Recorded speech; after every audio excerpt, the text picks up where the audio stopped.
Our parents are like a firewall to the outside world. They disseminate information to us. It's like living in North Korea. So when 9/11 happened, my dad sat everybody down at the table. He said, Hasan, whatever you do not tell people you're Muslim, and do not talk about politics. And I'm like, yeah, sure, whatever, Dad, it just rubs off. Fathers and sons don't always have a simple bond. In fact, in just one generation, entire belief systems can change and adapt. In his 2017 Homecoming King, Hasan Minhaj explains his experience being an American-born son to an immigrant father. Aside from all the humor and the strife, Minhaj examines the prejudiced society he lives in, one that requires bravery to navigate it. Homecoming King by Hasan Minhaj. So we're sitting at the table and we hear the phone ring. I run to pick it up, but my dad gets it before me. I pick up the second phone. Hello? Hey! Where's Osama? You heard me, you doom coon! Where's Osama? Hey, 2631, we got a lane, right? I'm gonna kill you! Click. And my dad just looks at me. Do you ever look at your parents and you see the mortality in them? I'm looking at my dad and I see all 5'7" of him. And that's when I realize I'm a scaredy cat. We speak two languages. We speak outside, we speak at home. I should have said something. And I didn't. We sit back down, but we hear a loud thud, thud, thud come from outside.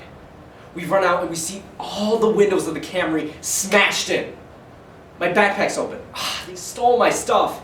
I reach in, I pull up my backpack. Now there's glass stuck in my arm and there's blood gushing down my arm and I'm pissed. I'm mad. These kids know where we live. They're timing this so they're watching us. So I'm looking in the bushes. I'm looking in the trees. I look back in the middle of the street. And my dad's just standing there. Sweeping glass out the middle of the road. Zen. Brown Mr. Miyagi not saying a word. I'm like, why aren't you saying something? I'm asking you, say something. He just looks at me and goes, Hasan, these things happen. And these things will continue to happen. That's the price we pay for being here. That's when I was like, whoa, hold on. We really are from two different generations. My dad's from that generation where he feels like when you come to this country, you pay the American dream tax.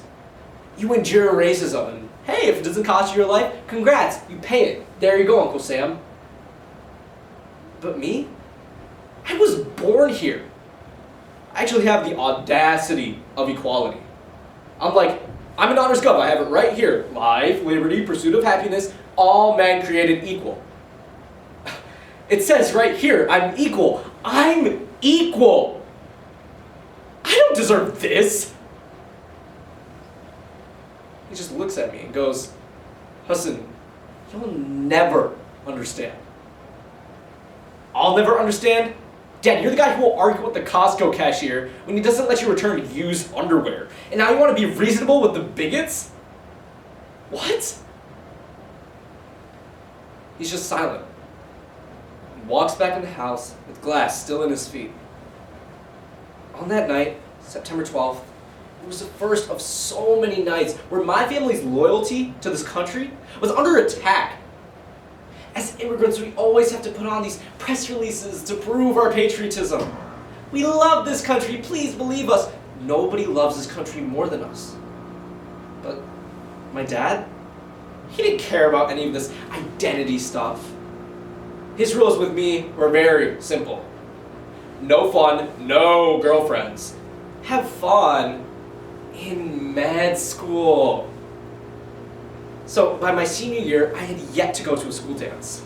But there was one bright spot. This girl named Bethany Reed. Her family had just moved from Nebraska to Davis, and we were in AP Calc together, but we had chemistry. I remember one day she came up to me and she went, "Look, ever since my family moved here from Nebraska, you've been my best friend. This year wouldn't be the same without you, so I was wondering, will you go to prom with me? And I was like, yes, my white princess! The night of prom rolls around. I walk up to her doorstep and I'm like, hold up, 30-second timeout. This is the American dream. This is what Dad fought for. Mrs. Reed opens the door and she has this look of concern on her face. I look over her shoulder and I see this dude, Jeff Burke, putting a corsage on Bethany's wrist. And she's like, oh, sweetie, did Bethany not tell you? Look, we think you're great, but we have a lot of family back home in Nebraska, and we're going to be taking a lot of photos, and tonight's just one of those nights, and we don't think you'd be a good fit.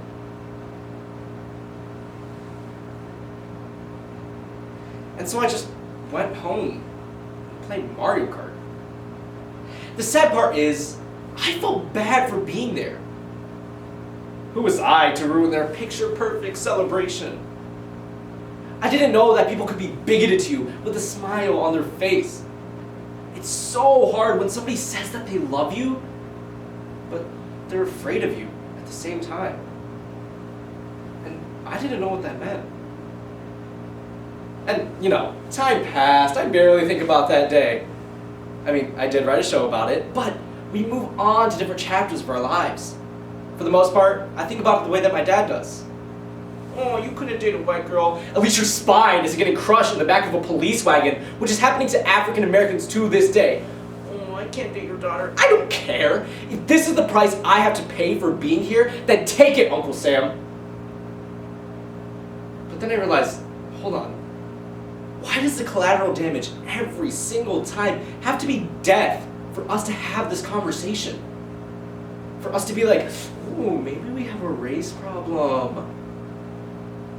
I wish I could tell 18-year-old me, hey man, don't let this experience define you.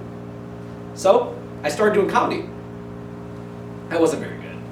2 years, 3 years, 4 years, 6 years, 7 years. I finally get the chance to headline a comedy club. Gotham Comedy Club, New York City. I'm a headliner! Let's go to the airport. We go LA, Chicago, Nashville, New York. I'm flying Southwest like, ooh, I made it. Why, hello, La Quinta Inn. Don't mind if I do. Free Wi-Fi? Why not? I run to the club, I jump on stage. I don't even know what I said. I was like, good night. We go back to the airport. We go New York, Chicago, Nashville, LA. I pick up my Toyota Camry LE. Don't you ever forget about it. Cloth interior for life. I'm whipping through the streets of LA like, yo, what's up, headliner? What you need? Yeah, I got you. Hasan, bye. Dad just had a heart attack. Hey, idiot, pick up the phone. Dad just had a heart attack. I need you. My dad had just suffered a quintuple bypass. So I'm like, look, I have a set at the Comedy Store, and then I'll come home. And I did the set at the Comedy Store. And I don't know why. I get to Kaiser and I run upstairs. My mom and my sister are crying. Aisha goes, they don't know what you did, but I do. My dad's body temperature is so low that he looks blue. The doctor hands me this waiver that clears the hospital of liability if anything happens to my dad. The surgery is that risky. I'm looking at my dad like, if this is the last time I'm seeing my dad, I'm saying goodbye to a person I barely even know. And so we're waiting. We're hoping, we're praying that everything goes right. And somehow, he makes it out fine. So we're in the hospital and I have to tell him stories. I'm telling him stories about my life, he's telling me stories about his. So I tell him the prom story and he goes, Hasan, I'm mad at you. I know, I kissed a girl, I'll never do it again. He goes, no. Why don't you forgive Bethany? Once again, he wanted to be the bigger person. I'm like, why? He goes, you know, when I immigrated to this country in 1982, I thought, if I let you go to a school dance, you'd get a girl pregnant, you do drugs, and you join a gang, all in one night. I wanted to protect you. Bethany's parents saw stuff about us. They wanted to protect her. Everybody's afraid of everybody.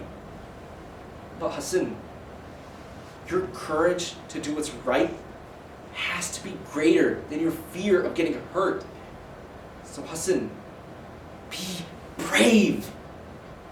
Hasan, be brave. Thank you.